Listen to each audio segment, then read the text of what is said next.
कितने लोग हैं जो स्वर्ग के राज्य की तैयारी में, जरा बताओगे आप? कितने लोग स्वर्ग जाना चाहते हैं? प्रभु के वचन ने जो मुझे सिखाया है, बीते दिनों मैं सच बताऊं, मैं अब जो भी प्रार्थना करती हूँ, उपवास करती हूँ, मैंने इतने साल, प्रभु मेरे क्षेत्र को बढ़ा दो, क्षेत्र को बढ़ा दो, वहीं का वहीं है प्रभु की इच्छा। क्योंकि मेरी अपनी सोच है, मैं क्वांटिटी पे नहीं जाती, मैं क्वालिटी पे जाती हूँ। चाहे भले ही मेरे पास कम लोग हो, मगर मुझे खरे लोग चाहिए। क्योंकि पहले मेरे पास आए लोग ऐसे आए, बस पका दिया। अब मुझे चाहिए प्रभु, चाहे गिने चुने देना, मगर ढंग के देना, नहीं तो प्रभु मैं घर में ही रह लूंगी। तो मैंने बहुत प्रार्थना करी कि प्रभु मेरी सेवा बढ़ाओ, सेवा बढ़ाओ, मुझे अभिषेक दो, अभिषेक दो। इतने साल हो गए प्रभु में, प्रभु और सामर्थ से इस्तेमाल होना चाहती हूँ, सामर्थ से। मगर बीते दिनों प्रभु ने मेरे हृदय में डाला कि मैं परमेश्वर के आगमन के लिए तैयार हूँ। तब मैं एक बार प्रभु के आगमन के लिए प्रार्थना कर रही थी। तब प्रभु ने मुझे एक स्वप्न दिखाया, जिसे प्रभु ने मुझे कुछ साल पहले दिखाया था, मगर वो स्वप्न कितने साल पहले देखा मुझे ये भी याद नहीं। मुझे भूलने की बीमारी है, मैं भूल गई। तो मैं भूल गई कि मैंने सपना भी क्या देखा, मैं भूल गई कब देखा, मैं ये भी भूल गई। मुझे यही नहीं पता कि मैंने ऐसा कोई सपना देखा है। मगर जब बीते दिनों मैं उपवास में थी और मैं प्रभु से रो रो कर ये प्रार्थना कर रही थी कि प्रभु तू आ रहा है और मुझे अपने आगमन के लिए तैयार कर पिता, तब प्रभु ने मुझे वो सपना ऐसे याद दिलाया, मानो प्रभु ने मुझे याद दिला दिया। प्रार्थना करते करते मैं रो रही थी और प्रभु ने मुझे याद दिला दिया। तब मैंने देखा कि मैं ऊपर स्वर्ग में हूं और मेरे सामने तेज रोशनी है, सिंहासन है, और उस सिंहासन में कोई बैठा है, मगर वहां पर इतनी तेज रोशनी है, मैं समझो सूरज से भी तेज रोशनी है। और वहां से उस रोशनी से एक कागज मुचड़ कर गेंद सी बनकर मेरे पास में फेंका गया है। और जब मैंने उसको खोल कर देखा तो उसमें लिखा था, मैं बहुत जल्द आने वाला हूं, तू जा और बता। और जब वो मैंने सपना देख याद आया, तब मुझे लगा जैसे मैंने कल देखा, और देखा मैंने कितने सालों था, मैं भूल गई थी। तब मुझे यार ये तो मैंने बहुत साल बाद सपना देखा है। और फिर मैं प्रभु से, फिर मैंने अगले हफ्ता फिर मैंने प्रार्थना करी और मैं प्रभु से प्रार्थना कर रही थी प्रभु के आगमन की तैयारी के लिए। तब प्रभु ने मुझे एक बात बताई, प्रभु ने मुझे बताया, सिखाया, और वो बात मेरे लिए ना जैसे जीवित सी हो गई हो। प्रभु ने मुझे बताया कि प्रभु जब आएंगे कलीसिया को उठाने के लिए, तब परमेश्वर के आगमन में वो लोग जाएंगे जो बहुत ही साइलेंट मसीह जीवन जी रहे हैं। आज उनका कोई नाम नहीं है, उन्हें कोई पूछता नहीं है, वो आते हैं बस संडे की कलीसिया में आते हैं, अटेंड करके चले जाते हैं, मगर वो प्रभु के वचन के अनुसार जीवन जी रहे हैं। आपकी नजर, हमारी नजर उन लोगों पर होती है जो बहुत चमक रहे हैं, बड़े बड़े प्रचारक हैं, है ना, यूट्यूब पे आप उनका वचन सुन रहे हैं बड़ा। प्रभु ने मुझे बताया कि जितने भी फेमस नाम तू जानती है, वो लोग नहीं जाएंगे, परंतु वो लोग जाएंगे जिन्हें कोई नहीं जानता, जो साइलेंट मसीह जीवन जी रहे हैं, जो सिर्फ प्रभु की आज्ञा का जीवन जी रहे हैं। मतलब इसका मतलब ये नहीं कि यूट्यूब में से कोई नहीं जाएगा, कि मेरा भाई भी है भाई। जो लोग एक मसीह जीवन जी रहे हैं, साइलेंट मसीह जीवन जी रहे हैं, वो लोग प्रभु के आगमन के लिए उठाए जाएंगे। तब प्रभु ने एक वचन मुझे दिया, मत्ती की किताब, आप वैसे निकालने की तो जरूरत नहीं है, आप सभी जानते होंगे। मत्ती की किताब उसका 25 अध्याय में जब हम जाते हैं, तब प्रभु ने यहां पर कहा, स्वर्ग का राज्य उन 10 कुंवारियों के समान होगा। 10 कुंवारियां बताई हैं, जिसमें से 5 समझदार हैं और 5, चलिए हम वचन पर चलते हैं। क्या लिखा है? 5 मूर्ख थी, 5 समझदार थी, और जो समझदार थी 10 ने मशाले ली। समझदार थी, मूर्ख थी। समझदार किसे कहते हैं? समझदार वो व्यक्ति होता है, समझदार की सबसे पहली निशानी पता है क्या होती है? वो दूरदर्शी होता है, प्लानिंग से चलता है। और मूर्ख कोई प्लानिंग नहीं करता। कहीं कुछ भी उसे उठा, कहीं पर भी जाना हो वो ऐसे उठ के चला जाएगा, कोई प्लानिंग नहीं। मगर समझदार को अगर बोलो कि इस दिन पिकनिक जाना है तो वो पूरी तैयारी करेगा, क्या क्या सामान लेकर जाना है, क्या क्या कपड़े, किस तरीके के मुझे कपड़े पहनकर जाने चाहिए, ऐसे घूमने में मुझे कोई मैं साड़ी ना पहनूं, झूले में कहीं उल्टी लटक जाऊं, है उठ पटांग के कपड़े नहीं पहनेगा। समझदार कि यहाँ पर जा रहे हैं, कौन सी जगह जा रहे हैं, किस तरीके के कपड़े होने चाहिए, क्या सामान होना चाहिए, पूरी प्लानिंग लेकर चलेगा। समझदार क्या कहता है? प्लानिंग से चलता है। और मूर्ख कोई प्लानिंग नहीं चलता। अब आप सोचोगे हम तो समझदार हैं, कितने समझदार हैं? अब आप स्वर्ग की कितनी प्लानिंग लेकर चल रहे हो, जरा बताना। कोई है प्लानिंग स्वर्ग जाने की? नहीं है तो क्या हो? समझदार हमेशा प्लानिंग लेकर चलता है। आपको पता है आपके पास में प्रभु का वचन आ चुका है कि प्रभु आने वाला है, अब आप उसकी कितनी प्लानिंग से चल रहे हो, ये बता रहा है कि आप समझदार हो या मूर्ख हो। अगर आप स्वर्ग जाने की, परमेश्वर के आगमन की तैयारी कर रहे हो तो आप समझदार हो। और अगर आप आज भी अपना जीवन लापरवाही से जी रहे हो तो आप मूर्ख हो। उसमें 5 समझदार थी, 5 मूर्ख थी। समझदारों ने अपनी मशालें ली। समझदारों ने क्या किया? अपनी मशालें ली और मशालों में तेल लिया। मगर मूर्ख ने क्या किया? तेल नहीं लिया। मूर्ख ने तेल नहीं लिया और क्या हुआ? रात हुई, 10 सो गई और बीच रात में शोर मचा कि दूल्हा आ रहा है, और 10 की 10 उठ खड़ी हुई। तब 5 ने फटाफट अपना कुपियों में से तेल निकाला, मशाले जलाई। और जब मूर्ख जागी तो मूर्ख ने समझदारों से कहा कि हमारी मशालें तो बुझी जा रही हैं, एक्स्ट्रा ऑयल हमारे पास नहीं है, तुम थोड़ा सा हमें ऑयल दे दो। तब समझदारों ने क्या कहा कि भैया हमारे लिए ही इतना है, तुम जाओ और बाजार से ले आओ। जब तक मूर्ख बाजार गई, दूल्हा आ गया और 5 जो समझदार थी उनको अपने साथ में ले लिया और दरवाजा बंद कर दिया। और जब तक वो मार्केट से लौटी तब तक दरवाजा बंद हो चुका था और वो चिल्लाते हैं कि हमें भी अंदर ले लो, हमें भी अंदर ले लो। मगर दूल्हे ने कहा अब तो दरवाजा बंद हो चुका है। समझदार विश्वासी, समझदार व्यक्ति वो है जो प्रभु के आगमन की तैयारी कर रहा है, दूरदर्शी है। उसे पता है कि प्रभु का आगमन निकट है, परमेश्वर की दी हुए सारे वचन, सारी भविष्यवाणियां अब पूरी हो रही है। मुझे तैयार होना है उस आने वाले समय के लिए, क्योंकि वचन में लिखा उसका आगमन पलक झपकते ही होगा। जैसे सेकंड से हम पलक झपकते ऐसे, इस सेकंड से आप लोग बैठे हो, 1 सेकंड में ही वचन में लिखा एक ले ली जाएगी, दूसरी छोड़ दी जाएगी। यहां से आधे उठा लिए जाएंगे, आधे छोड़ दिए जाएंगे, आपको पता भी नहीं चलेगा। पलक झपकते 1 सेकंड में हो जाएगा वो काम। उसका आगमन ऐसे होगा। तो आप में से कितने लोग उस आगमन के लिए गंभीर हैं? क्या वास्तव में गंभीर हैं? समझदारों ने मशाले ली, 10 ने मशाले ली। मशाले तो 10 के पास में थी। आज मशाल तो आप सबके पास में है। मशाल का मतलब होता है प्रभु का वचन। दाऊद भजन संहिता 119 में बोलता है, तेरा वचन मेरे पांव के लिए दीपक और मेरे मार्ग की ज्योति है। मशाल, आप ताली मत बजाओ। तेरा वचन मेरे पांव के लिए दीपक और मेरे मार्ग की ज्योति है। वचन मशाल है। यानी मशाल तो 10 के पास में थी,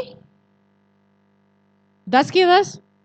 आज अगर यहाँ 50 लोग बैठे हैं तो 50 के पास में मशाल है, वचन है, वचन सुन रहे हो, वचन का ज्ञान तो आप बहुत बटोर रहे हो, यूट्यूब से भी सुनते हो, भैया जी के अलावा भी अलग अलग पास्टरों का आप सुन रहे हो, मगर तेल किसके पास में है? आप तेल के विषय में जानते हैं? ये तेल कौन सा है? सरसों का तेल है, कैरोसिन ऑयल है, कौन सा तेल है? तेल का मतलब क्या होता है? तेल का मतलब अभिषेक होता है। वचन तो है मगर अभिषेक नहीं है। तेल अभिषेक को दर्शाता है। आप में से कितनों के पास में अभिषेक है? यहां पर वचन उस अभिषेक की बात नहीं कर रहा जो पास्टर नेल्स, पास्टर आमोस या प्रॉफिट नवीन जोगी के हाथ रखने से आता है। ये उस अभिषेक की बात नहीं है। ये यहां पर वो अभिषेक नहीं है कि आप प्रार्थना करते हो तो आपकी प्रार्थना में अभिषेक होता है। ये वो अभिषेक नहीं है। ये वो अभिषेक नहीं है कि आपकी प्रार्थना से अंधे चंगे हो रहे हैं। ये उस अभिषेक की बात नहीं हो रहा है। ये वो तेल नहीं है। ये जो मैं आपको बता रही हूं ना, आपको अभी तक कहीं सुनने को नहीं मिला होगा। ये वो अभिषेक की बात नहीं है। ये तेल, वचन आज समस्त संसार के विश्वासियों के पास में है और आज वो वचन का ज्ञान बटोर कर सोच रहे हैं कि हाँ, अब हमने वचन सुन लिया है, वचन की नॉलेज हो चुकी है, वचन हमने अच्छे से जान लिया है, अब हम प्रभु के आगमन के लिए तैयार हैं। आप वचन के साथ तेल होना, मशाल के साथ तेल बहुत जरूरी था, क्योंकि मशाल जलेगी कैसे? तेल से। और वचन बिना अभिषेक के बेकार है। और वो अभिषेक आता कहां से? वो तेल आता कहां से है? ये तेल, प्रभु यीशु मसीह ने कहा, जो कोई मुझ पर विश्वास करेगा उसमें से जीवन के जल की नदियां बह निकलेंगी। तुम में एक सोता निकलेगा, तुम सोता बन जाओगे। सोता कहां से होता है?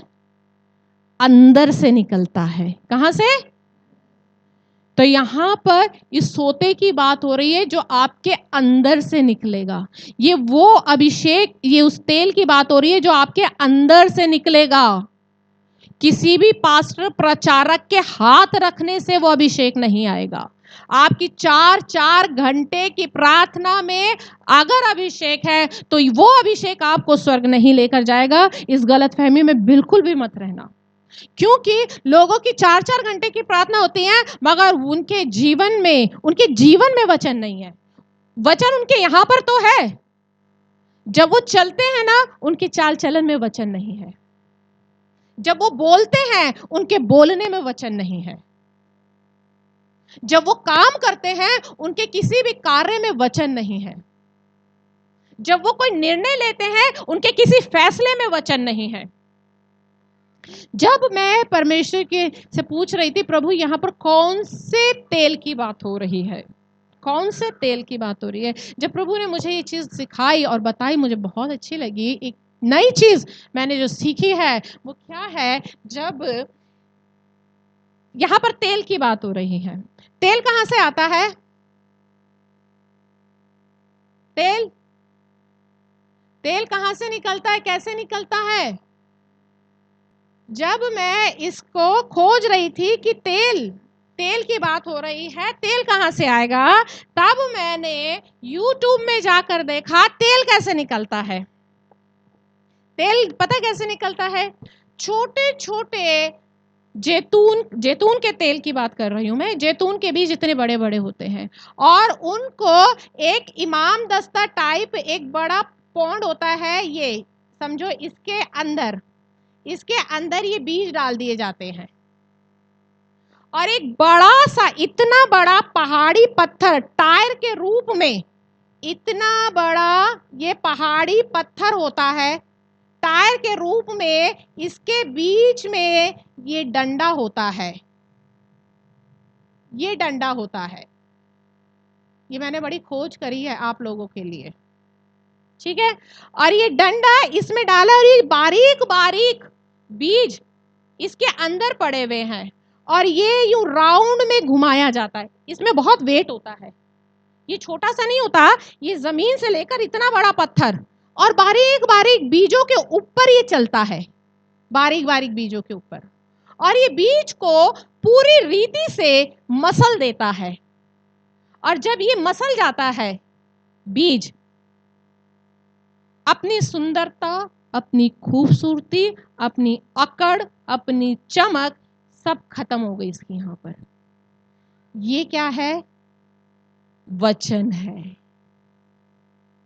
ये बीज है, ये आप हो। जब ये वचन चलता है, जब आप वचन के अनुसार चलते हो ना, वचन आप पे चलेगा, तब आप मसलते हो, क्योंकि वचन में लिखा है वचन मारता है। वचन का काम क्या है? आपके अहंकार को, आपके स्वाभिमान को, आपकी एजुकेशन को, आपकी पढ़ाई को, आपके अस्तित्व को। प्रभु ने कहा है जो कोई मेरे पीछे आना चाहे वो अपने आप का इनकार करे। जो कोई अपने आप को मारेगा वो जीवित रहेगा। यहां पर मारने वाली पोजीशन आती है जब ये चलता है ना, तो ये मसलता है और फिर जब ये मसल जाता है, गूदा सा बन जाता है।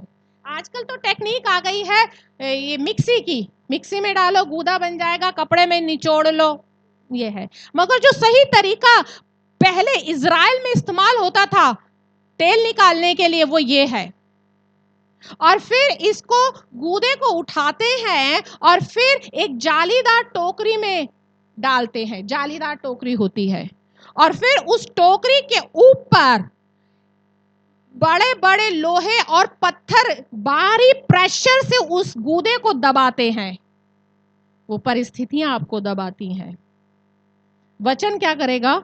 मारेगा। परिस्थितियां आपको दबाती हैं। माफ नहीं करना, मन नहीं करता इससे बात करने का, मगर प्रभु का वचन है, तू माफ कर दे, प्यार कर, कोई बात नहीं, उसने कह दिया, बहुत गलतियां हैं। प्रभु का वचन क्या है? तब यहां से वो जब दबाव पड़ता है ना, तब वहां से तेल निकलता है। वो तेल जब आप वचन में चलोगे, परिस्थितियां का दबाव आएगा और फिर भी वचन आपको मारेगा, आप अपने आप को पीसने, अपने आप को मारने के लिए तैयार हो जाओगे, तब आपके अंदर से अभिषेक का तेल निकलेगा और यही तेल होगा जो आपको दूल्हे के लिए तैयार करेगा। आपको समझ आई मेरी बात? किसी भी पास्टर प्रचारक के हाथ रखने से जो अभिषेक मिलता है ना, वो अभिषेक आपको प्रभु के राज्य में नहीं लेकर जाएगा।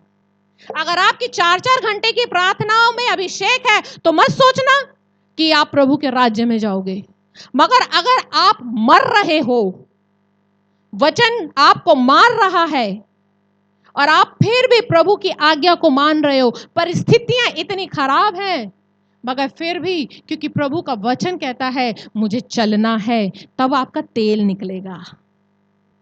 जब वो तेल निकलता है ना, जीवन के जल की नदियां तुम्हारे अंदर से बह निकलेगी। जब वो तेल आपके अंदर से निकलेगा, तब किसी पास्टर प्रचारक को हाथ रखने की जरूरत नहीं पड़ेगी। जब वो आप वचन के अनुसार चलोगे, वो अंदर से तेल निकलना आरंभ हो जाएगा। और यही वो तेल है जो इन मूर्ख कुंवारियों के पास में नहीं था, क्योंकि ये मूर्ख थी, इन्होंने कोई तैयारी नहीं करी, इन्होंने वचन तो ले लिया। आज तमाम विश्वासी, तमाम कलीसियाएं वचन तो बटोर रही हैं, परंतु तेल पे बिल्कुल भी ध्यान नहीं दे रही हैं। क्या आप चल रहे हो? क्या वचन आज आपको मार रहा है? मर रहे हो आप? क्या निकल रहा है आपका तेल? कैसे निकलेगा? हुआ घमंड नीचे, हुई अकड़ नीचे, हुए जीरो। जब तेल निकलेगा ना तो आपके अंदर से ये सोच भी निकल जाएगी कि इसको आगे क्यों किया जा रहा है। क्योंकि वचन में पौलुस ने कहा है, एक दूसरे को अपने से अच्छा समझो। अच्छा समझो, समझना है, बोलना नहीं है। हम तो बोलते हैं, समझते कितना हो एक दूसरे को अपने से अच्छा? समझते हो आप एक दूसरे को अपने से अच्छा? कितने लोग समझते हैं? हैं? ये बहन मुझसे ज्यादा अच्छा बोल लेती है, अच्छा प्रचार करती है, मैं इतना नहीं। अपनी सोच में सिर्फ बोलना नहीं है लोगों को दिखाने के लिए। जो आपके अंदर जो फीलिंग आ रही है, ये फीलिंग आपको परमेश्वर के राज्य से वंचित कर देगी। आपका ये घमंड, आपका ये ईगो परमेश्वर के राज्य में जाने से आपको रोक देगा। आप लोगों को मेरी बात समझ आ गई? क्योंकि मुझे मेरे प्रभु ने ये सिखाया है। ऐसा प्रकाशन तो मैंने भी नहीं सुना जो प्रभु ने मुझे दिखाया, बताया, सिखाया। मैंने कहा सच में 4-4 घंटे की प्रार्थनाएं कर लो, उपवास कर लो, प्रभु के राज्य में नहीं जा पाएंगे जब तक कि तेल नहीं निकलेगा। तेल निकालना है, और तेल निकालने के लिए अपने आप को मारना है, जीरो करना है। तब ये तेल है जो आपको दूल्हे से मिलाएगा। वो तो मूर्ख थी। आज कितने लोग ऐसे मूर्खता का काम कर रहे हैं, वचन को सुन रहे हैं।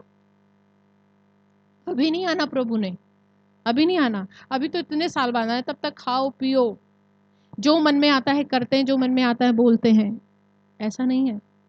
प्रभु तो आपसे हर एक पल का हिसाब लेगा। जिस दिन से आपने वचन सुना है उस दिन से लेकर आज तक का, तुमने कितनी वचन सुनने के बाद भी तुमने अपने आप को गंभीर नहीं किया, और उसका समय तो बहुत निकट आ चुका है। वो किसी भी पल 2021, 22, 23, 24 कब आए, उसके आने का समय तो कोई नहीं जानता पिता के अलावा। मगर धन्य है वे दास जो उसके लिए जागता मिलेगा, जो उसके वचन पर चलेगा वही करेगा। आज अगर आपके अंदर ये कूड़ा कचरा भसा हुआ है ना, मुझे बहुत अफसोस है। एक ये दृष्टांत आप लोगों को नहीं पता 10 कुंवारियों का। आप तो YouTube में वचन सुनते होगे, आज तो YouTube में भी कितना सुनाते 10 कुंवारी 10 कुंवारी। वचन नहीं पढ़ते हैं आप लोग। वचन ही जीवन है, वचन के बिना आप कुछ नहीं हो। आप खाक हो, खाक, क्योंकि वचन प्रभु है। क्योंकि जितना अधिक आप वचन को पढ़ते हो उतना ज्यादा आप प्रभु को जानते हो, ये समझ लेना। और जितना कम वचन पढ़ते हो उतना ही कम प्रभु को जानते हो। प्रार्थनाएं करने बहुत अच्छी है, मैं प्रार्थनाएं मना नहीं कर रही हूं। प्रार्थना करने से आप प्रभु को नहीं जान पाओगे। प्रार्थना करने से तो आप प्रभु के पास जा रहे हो अपनी एप्लीकेशंस लेकर, अपनी विनती प्रार्थना लेकर। मगर प्रभु को भी तो सुनो, प्रभु को भी तो जानो, उसका मन क्या है। क्योंकि जब आप वचन को जानने लग जाओगे ना, प्रभु आपको चेले से आपको प्रचारक बना देगा। आप चेला नहीं रहोगे, आप प्रचारक बन जाओगे। हालेलुया। कितने लोगों को ये वचन समझ आया है? कितने लोगों को मेरी बात पल्ले पड़ी है? कड़वा तो था, है ना, कड़वा था, मगर कड़वी चीज ही है जो आपको सही करेगी। कड़वी दवा ही बीमारी दूर करती है। भाई, आप में से बहुत से लोग ऐसे हैं जो उस भूमि के समान है, जो अभी वचन तो बोया गया है, मगर अभी मार्ग में जाते जाते पक्षी चुगकर चला जाएगा। आपने क्या सुना है आप भूल जाओगे। बहुत से लोग ऐसे होंगे जो संसार की चिंता के कारण, अरे वचन तो सुना था, क्या करें, चिंताएं आपको दबा देंगी। बहुत से लोग तो कठोर हृदय के, हाँ बहुत अच्छा वचन, हालेलुया हालेलुया, हाँ ठीक है ऐसा ही करेंगे, और फिर अपने मन में उसे जड़ नहीं देंगे। याद रखिए, वचन को आपने जड़ पकड़ने देनी है, और जड़ पकड़ने के लिए वो सिर्फ नम्र भूमि में जड़ पकड़ता है, जो भूमि नम्र और नूनी होती है। अगर आप चाहते हो कि वचन आपके अंदर जड़ पकड़े तो आपको नम्र बनना पड़ेगा, पतरस के समान नम्र दीन बनना पड़ेगा, छोटा बनना पड़ेगा यीशु मसीह के समान। क्योंकि जब आप अपने आप को नम्र करोगे, दीन करोगे, शून्य करोगे, तभी वचन जड़ पकड़ेगा। क्योंकि बीज जो होता है, बीज की जो जड़ें होती है ना, वो इतनी महीन होती हैं। कभी आपने जब बीज अंकुरित होता है, देखिए उसकी जड़ें कितनी होती है, आप हल्का सा खींचो टूट जाती हैं, इतनी महीन जड़ होती है। ऐसे ही वचन की बिना जड़ इतनी महीन होती है कि जरा से भी कठोरता आ गई, वो अंदर जड़ नहीं पकड़ पाएगा। इसलिए आज आप यहां पर सीखने के लिए आए हो, और सीखने के लिए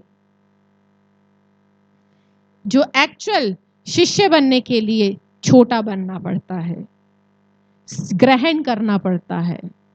अगर आपका मन आपको ये कह रहा है कि मैं ऐसा नहीं हूं, मुझ में तो ये बात नहीं है, मैं पहले ऐसा था अब नहीं हूं, मैं ऐसा, अब तो मैं प्रार्थना करता हूं मैं बदल गया, ये कह रहे ना, तो शैतान बोल रहा है। इसी समय ऐसे बोलो, ए शैतान दूर हो जा।